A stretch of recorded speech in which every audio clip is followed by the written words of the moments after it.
محمد بن قاسم جو تھا نا 17 سال کا تھا اور تابعین میں اس نے حضرت ابو ہریرہ کو بھی دیکھا ہے, بہت سے صحابہ کو دیکھا ہے. 17 سال کی عمر میں اس کو بھیجا گیا. بھائی سندھ کس کے ہوا کا؟ 17 سال کی عمر میں ایک لڑکا, ہمارے ہاں 17 سال میں پب جی کھیلنا سیکھ رہا ہوتا ہے بچہ, گٹکوں کو پیک کرنا, کیسے منہ میں گٹکا رکھا جاتا ہے اور کیسے پیک دوسرے کے منہ پہ تھوکی جاتی ہے, اور وضو خانوں میں نسوار کی پھٹکیاں اور پان کی پھٹکیاں کیسے پھینکی جاتی ہیں. 17 سال میں ابھی یہ بھی صحیح طرح سیکھا نہیں ہوتا, ابھی سیکھنا شروع کر رہا ہوتا ہے. لیکن اسلام نے کیسی تربیت کی یار ان لوگوں کی, ماحول تبدیل کر دیا نا اسلام نے, کیسا ویژنری بنا دیا. 17 سال کا ایک لڑکا, اس کو مشن دیا جا رہا ہے کہ راجہ داہر سے کس نے لڑنے جانا ہے؟ محمد بن قاسم نے, اور سمندر کے راستے سے جانا ہے.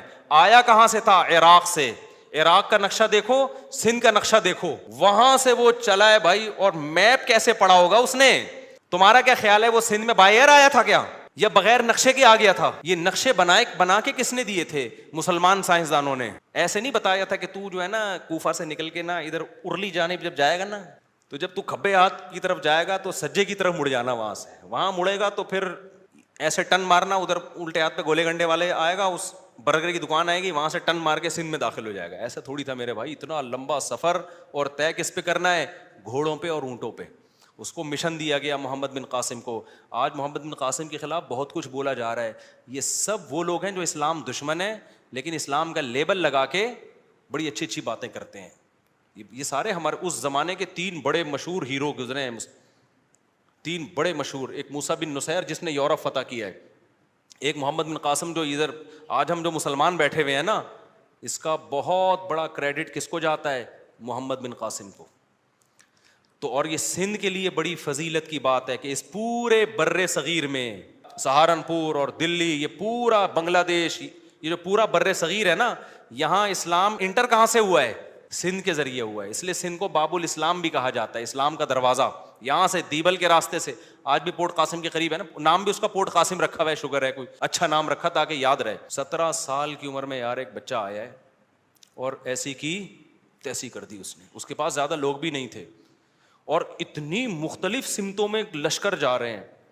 ادھر جناب سندھ کی طرف محمد بن قاسم, یورپ کی طرف موسیٰ بن نصیر, وہ اسپین پہ حملہ کیا اس نے. پھر طارق بن زیاد, جبل الطارق جو ہے نا اسپین کے قریب ایک جبل ہے, اس کا نام آج کل ہے جبرالٹر, اصل میں وہ کیا تھا؟ جبل الطارق. کیونکہ 1000 سال تک اس کا نام ہو رہا ہے تو گورے نام چینج نہیں کر سکتے, تھوڑا سا پروناؤنسیشن انہوں نے چینج کر دی. تو آپ ذرا ہسٹری پڑھو, مزہ نہ آئے پیسے کیا ہیں واپس. ہمارا ماضی بڑا خاندانی تھا یار, بڑا شاندار ماضی تھا ہمارا. تو خیر, محمد بن قاسم 17 سال کی عمر میں گیا ہے اور دیبل سے داخل ہو کے فتح کرتا چلا گیا علاقے. راجہ داہر سے بڑی لڑائیاں ہوئی. آج بہت سے لوگ راجہ داہر کو پروموٹ کرتے ہیں, اصل تو سندھ کا وہ تھا. وہ بھائی خدا کا شکر ادا کرو تمہاری راجہ داہر سے جان چھوٹ گئی ہے, ورنہ وہ ہمیں پتہ کیا کرتا, آدھا گنجا کرتا, آدھی چٹیا ہوتی ہماری. تو سندھ والوں سے میں گزارش کرتا ہوں, اسلام پہ فخر کرو. سندھیوں سے کہتا ہوں, سندھی زبان اسلام کی برکت سے ملی ہے. سندھی رسم الخط کیا ہے؟ عربی رسم الخط ہے. سندھی زبان میں بہت سے عربی الفاظ ہیں, تو یہ مسلمانوں کی زبان ہے, ورنہ یہاں کی جو اصل زبان تھی وہ پتہ نہیں کیا تھی. اس کا تو رسم الخط یہ تھوڑی تھا جو عربی رسم الخط ہے. پھر بخاری میں سندھ کا تذکرہ ملتا ہے. حضرت عائشہ بیمار ہوئی ہیں, حدیث میں آتا ہے جاء رجل من السند الی عائشہ رضی اللہ عنہا, سندھ سے بندہ آیا حضرت عائشہ کا علاج کرنے کے لیے. تو اسلام کی وجہ سے سندھ کو عزت ملی ہے. آج دیکھو متعصب لوگ محمد بن قاسم کو چور, لٹیرا, ڈکیت کہہ رہے ہیں اور کہہ رہے ہیں اصل تو یہ راجہ داہر کا ہے. تو اسلام کی وجہ سے سندھ بنا ہے. محمد بن قاسم نے آیا نا, جب سندھ فتح کرتے کرتے ملتان تک پہنچ گیا تھا. پھر پیچھے خلیفہ چینج ہو گیا, وہ دوسرا خلیفہ آیا, وہ الگ کھوپڑی کا تھا, وہ محمد بن قاسم کا دشمن تھا. اس نے بلا کے محمد بن قاسم کو شہید کر دیا. اچھا, وہاں بھی محمد بن قاسم نے بغاوت نہیں کی. محمد بن قاسم اتنا پاورفل تھا کہ جب اس کو خلیفہ نے بلایا, وہ کہہ سکتا تھا میں نہیں آ رہا, وہ کہہ سکتا تھا کہ میں نہیں آ رہا, لیکن امیر کی اطاعت تھی. کیونکہ حدیث میں آتا ہے امیر ظالم ہو یا عادل ہو, آپ نے کیا کرنا ہے؟ اطاعت. یہ محمد بن قاسم کی ایک بہترین سیرت تھی کہ واپس گیا, امیر نے بلایا ہے. یہ نہیں کہا میں نے اتنے علاقے فتح کر لیے اب یہ میں رہوں گا. امیر کے کچھ بھی نہیں ہو سکتا تھا, لیکن وہ گیا, اس کو قید کر کے اس کو شہید کر دیا گیا. شہید ہونے سے ایک دن پہلے اس نے پورا سندھ کا نقشہ بادشاہ کے سامنے پیش کیا ہے. کہ میں ان راستوں سے گیا ہوں. نیا ہمارے استاذ جب یہ واقعہ سنا رہے تھے نا محمد بن قاسم کا، رو پڑے تھے کہ یار کیسا ویژنری آدمی تھا، قتل ہونے والا ہے لیکن وہ بادشاہ کو سارے راز دے کے جا رہا ہے کہ میں بے شک شہید ہو گیا، بادشاہ بے شک ظالم ہے، امت کا تو فائدہ ہو نا، جو اسٹرگل میں نے کی ہے اگلے کمانڈر کو وہ اسٹرگل نہ کرنی پڑے. وہ اپنے ذاتی مفاد نہیں دیکھ رہا تھا کہ بھائی میں کیوں دوں نقشے تمہیں، میں نے تو چھپا لیے، میں کہاں کہاں سے گیا، کیا کیا کیا، اب تو علاقے فتح میں نے کیے، حکومت کوئی اور کرے گا تو میں کیوں کرنے دوں. نا نا نا نا، محمد بن قاسم نے نا سارے راز بادشاہ کے سامنے پیش کر دی. ٹھیک ہے میرے اوپر ظلم ہو رہا ہے، مجھے شہید کیا جا رہا ہے، قتل کیا جا رہا ہے، لیکن جو بھی اگلا کمانڈر ہوگا تو مسلمان نا. یہ علاقے ہم غیر مسلموں کے حوالے تو نہیں کرنا چاہتے، جو بھی ہوگا تو مسلمان، قانون تو اللہ کا نافذ کرے گا، کوئی بات نہیں.